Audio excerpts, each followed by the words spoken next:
The law of the coin of life is a fundamental principle that shapes our everyday existence, often remaining unnoticed despite its profound influence.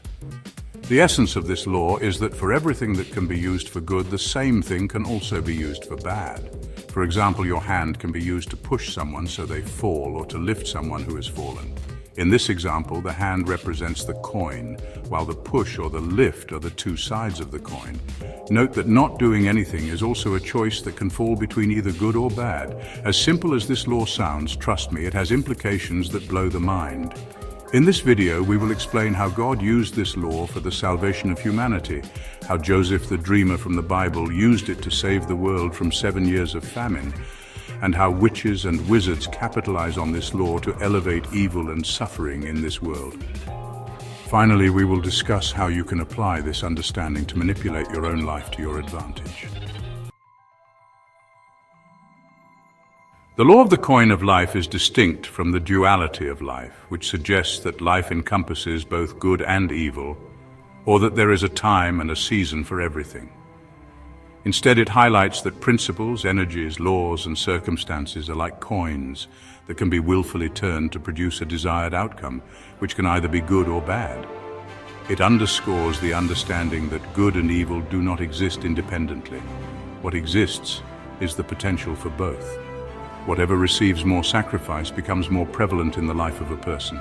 A group of people who consistently choose evil can become an evil country, and a collection of continents can become an evil world. It is astonishing how people are connected to the earth. As more people become evil, floods, earthquakes, wildfires, droughts, and many more natural disasters increase. We observe this in Genesis chapter 3, where the sin of Adam and Eve caused the ground to bring forth thorns and bitter leaves. Even the flood in Genesis chapter 6 illustrates this point. When our evil becomes full, it results in fire. Most things as we see them are like coins, waiting to be turned between two possible outcomes, good or bad. These coins respond to sacrifice, not desire. Many good people have a desire in their hearts to do good, but are not willing to make the sacrifices needed for that good to manifest. On the other hand, those inclined toward evil are often willing to make the necessary sacrifices, hence the multiplication of evil in this world. This law of life applies to your mind, which is like a coin that can either be used to think good, holy, righteous, generous thoughts filled with love and gratitude, or to think bad, evil, lustful, envious, jealous, or hateful thoughts. Failing to make a willful choice to control one's mind and think in alignment with one's true desires will result in one's mind being used against them, leading to thoughts and plans that bring ruin to themselves and others. Even so, in your mind, either God or Satan can put ideas depending on whom you sacrifice to more by what you meditate on every second.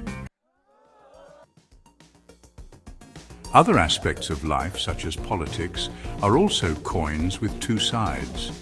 If good people engage with them, they can be used for positive change or negative outcomes.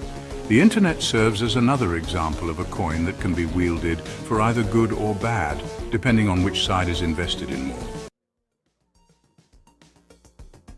God used this law for the salvation of mankind. This is how he did it. Because of the sin of one man, Adam, we all became subject to sin. In the same way, because of the righteousness of one man, Jesus Christ, those who believe in him have become righteous. This works because the same principle that caused our fall is the same principle that enables our rise. The reason why only those who believe in Jesus Christ can be saved is that Eve disbelieved God first by thinking she would not die. Then she committed the unrighteous act of eating the forbidden fruit.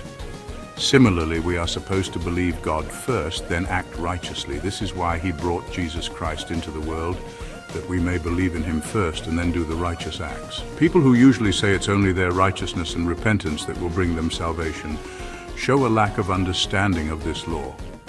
When a child is born into a wealthy family, the child will inherit and enjoy the riches of that family. However, the child must also carry the burdens, curses, and sicknesses of that family, just as a child of a king will automatically inherit kingship. These are two sides of the same coin. If you are destined for greatness, you will also face greater tests. If you fail, you must become the least of all people. There is no midway. Either you will be the president or the least. If you have a midway destiny, you will face midway challenges, and if you fail, you can achieve only midway success. This too represents two sides of the same coin. Great things take more time, and if you fail the last minute, you will have to start again and wait the same long time.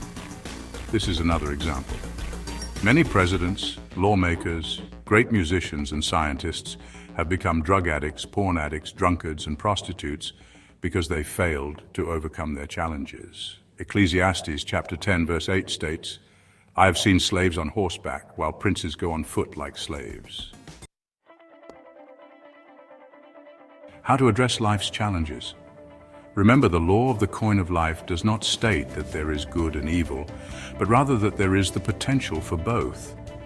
Therefore, you must recognize all the negative forces working against your life, be it generational curses, bloodline diseases, poverty, failure, rejection, sin, anger, jealousy, setbacks, betrayal, name-calling, shame, stagnation, loneliness, addiction, name it. Sit down, meditate, pray, and fast. Seek guidance on how to address these issues. Take proactive steps to ensure the positive aspects of your life come to fruition, whether that means changing behaviors, creating schedules, drinking coffee, setting alarms, or praying and asking for clarity. Many people receive prophecies but fail to bring them to life because they do not take the necessary actions. It's time to awaken and actively engage in the fight to bring goodness to this world. No matter how small your efforts may seem, their ripples can resonate for generations to come.